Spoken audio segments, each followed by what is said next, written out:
Horror कहानियां थी। काला जादू। अपने बेटे रिशु के माथे से टपकते हुए पसीने को देखकर सविता की हालत खराब हो गई। ऐसा आज पहली बार नहीं हुआ जब रिशु नींद से घबरा कर जागा है। हाय मेरा बच्चा, न जाने किसकी नजर लग गई है तुझे। जब से मेरे बच्चे ने 10वीं के एग्जाम में स्कूल टॉप किया है तब से रोज बुरे बुरे सपने आने लगे हैं। हाँ माँ, मैंने आज फिर से एक काले साए को देखा। वो यहीं मेरी आंखों के सामने खड़ा था। माँ मुझे बचा लो माँ। वो मुझसे कह रहा था कि मुझसे बदला लेगा। माँ कहीं ये प्रशांत। चुप कर, कैसी बात कर रहा है? दोबारा उसका नाम मत लेना। तुझे पता है ना, उस प्रशांत ने आत्महत्या कर ली। तो बार बार उसका नाम मत लिया कर। मम्मी, क्या सच में प्रशांत ने आत्महत्या की थी? चुप कर, बहुत सवाल पूछता है आजकल। और फिर रात के वक्त सविता के पूरे घर में एक अजीब सा काला धुआं छाने लगा। गहरी नींद में सोई सविता की जैसे ही आंख खुली उसका दम घुटने लगा। वो दौड़कर रिशु के रूम की तरफ गई जहां उसके दरवाजे पर घूमती एक काली परछाई देख वो बुरी तरह से घबरा गई। कौन है वहाँ? कौन है? सामने आओ। ये मैं हूँ, तुम्हारी काली करतूत।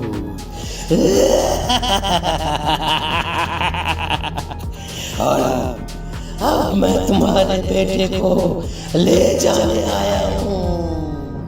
नहीं, मेरे बच्चे को छोड़ दो प्लीज। मेरे रिशु को कुछ मत कर। वो परछाई रिशु के कमरे में घुस जाती है। सविता भी उसके पीछे पीछे दौड़ कर जाती है और देखती है कि अब वो साया साफ नजर आ रहा था। वो सर से पैर तक खून में सना हुआ था और उसके शरीर के सारे अंग कटे फटे हैं। क्या चाहिए तुम्हें? तुम जो बोलोगे मैं करूंगी, लेकिन मेरे रिशु को छोड़ दो। उस परछाई ने रिशु को गर्दन से पकड़कर दीवार के सहारे हवा में उछाल दिया। रिशु जोर जोर से चिल्लाने लगा, माँ बचाओ मुझे, बचा लो माँ, ये मुझे मार डालेगा। माँ मुझे बचा लो माँ। नहीं ऐसा मत करो, मुझे मार दो लेकिन मेरे बच्चे को छोड़ दो। मैं तुम्हारे आगे हाथ जोड़ती हूँ। वो परछाई रिशु को जमीन पर गिरा देती है और अचानक वहां से गायब हो जाती है। रिशु, मेरा बच्चा, तू ठीक तो है ना? कुछ बोल बेटा, क्या हुआ है तुझे? मैं ठीक हूँ माँ। क्या हुआ था यहाँ पर? कुछ नहीं बेटा, कुछ नहीं। तू परेशान मत हो। हम कल ही गांव के बाहर जो तांत्रिक महाराज रहते हैं उनके पास चलेंगे। ठीक है माँ, हम जल्द ही उनके पास चलेंगे। मुझे बहुत डर लग रहा है माँ। ये बार बार मुझे डरावने सपने आना, ये सब हमारे साथ क्यों हो रहा है माँ? अगले दिन सविता अपने बेटे रिशु को लेकर गांव के बाहर तांत्रिक के पास जाती है। जिस जगह पर तांत्रिक रहा करता था वो जगह बहुत डरावनी थी। चारों तरफ कंकाल और भूतियां नजर आ रही थी। गांव से दूर वीराने में उस जगह पर जोर से आंधी चल रही थी।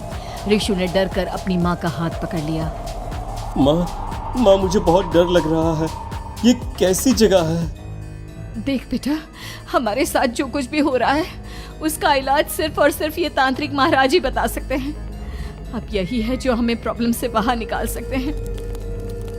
जैसे ही सविता और रिशु तांत्रिक की झोपड़ी के अंदर पहुंचे, वहां का नजारा देखकर उनकी आंखें फटी की फटी रह गई। तांत्रिक की झोपड़ी के अंदर कई सारे लोग अपनी गर्दन घुमा घुमा कर जोर जोर से चीख रहे थे। कौन हो तुम और यहाँ क्यों आई हो? महाराज, मेरे बेटे को कुछ दिनों से एक डरावनी काली परछाई नजर आती है और कल रात उसने मेरे बेटे पर हमला भी कर दिया।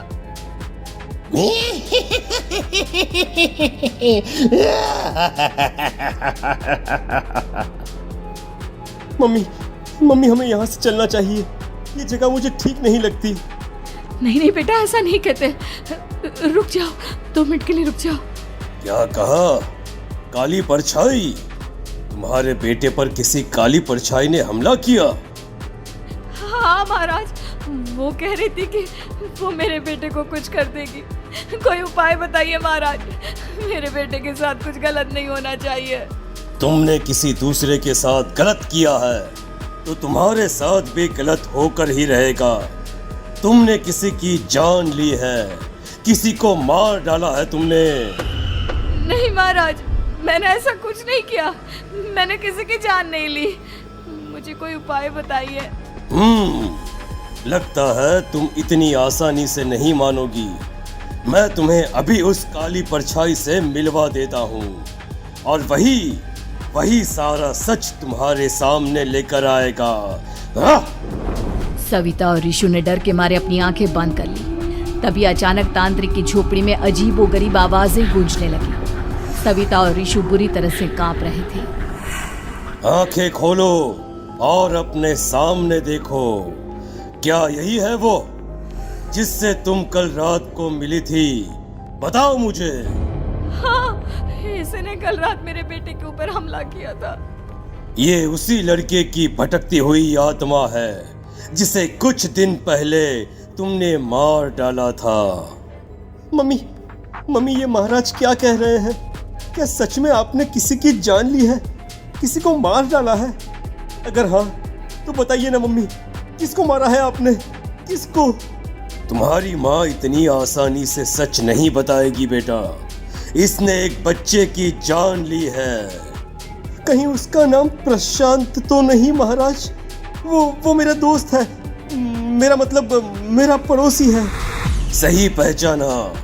देखा सविता, तुम्हारा खुद का बेटा भी जानता है कि तुमने किसी के प्राणों की बलि चढ़ा दी और इसीलिए अब उसकी बुरी आत्मा तुम्हारे घर में भटकती है। मुझे माफ कर दीजिए महाराज, मुझसे बहुत बड़ी गलती हो गई। प्रशांत हमारे पड़ोसी का बेटा था। हर बार उसके नंबर मेरे बेटे से ज्यादा आते थे और इसलिए मैंने उसके कमरे के बाहर काला जादू किया था, पर मुझे नहीं पता था कि वो मर जाएगा। तुम्हारे उसी काले जादू वाली गुड़िया के अंदर एक बुरी आत्मा थी जिसने उस बच्चे के दिमाग पर बुरा असर कर दिया और उसी की वजह से उस लड़के ने अपनी बालकनी से कूदकर आत्महत्या कर ली। इसकी वजह सिर्फ और सिर्फ तुम हो, तुम। नहीं महाराज, जो कुछ भी हुआ मुझे नहीं पता था कि प्रशांत अपनी जान दे देगा। प्रशांत की आत्मा इस वक्त तुम्हारे सामने खड़ी है, हमसे बात करना चाहती है। बोलो क्या कहना चाहते हो? मैं जीना चाहता था, बड़ा होकर कुछ बनना चाहता था।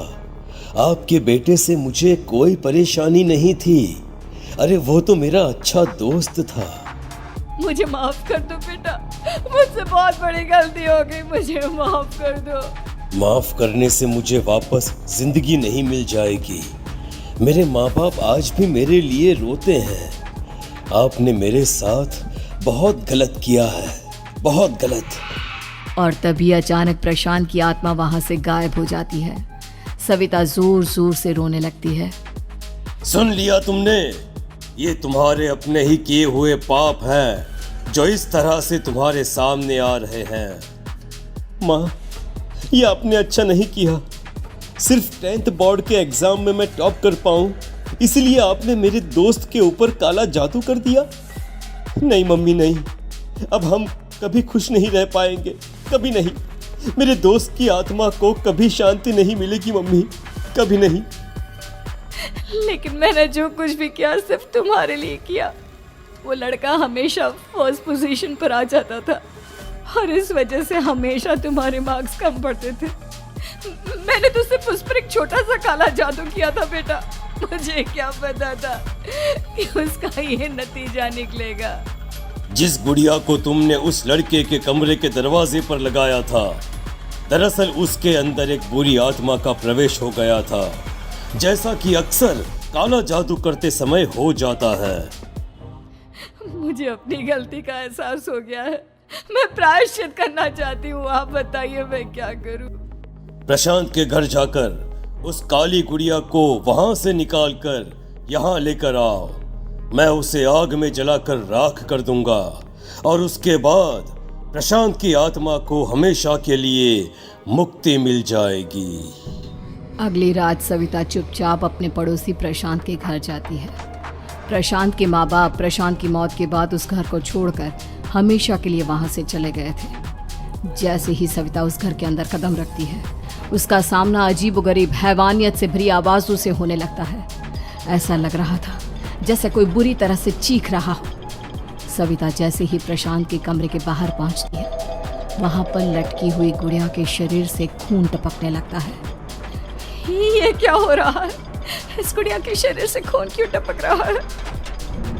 सविता हिम्मत करते हुए उस गुड़िया को वहां से उतारने की कोशिश करती है, लेकिन तभी अचानक से बहुत भयानक दिखने वाली औरत उसकी आंखों के सामने आकर खड़ी हो जाती है।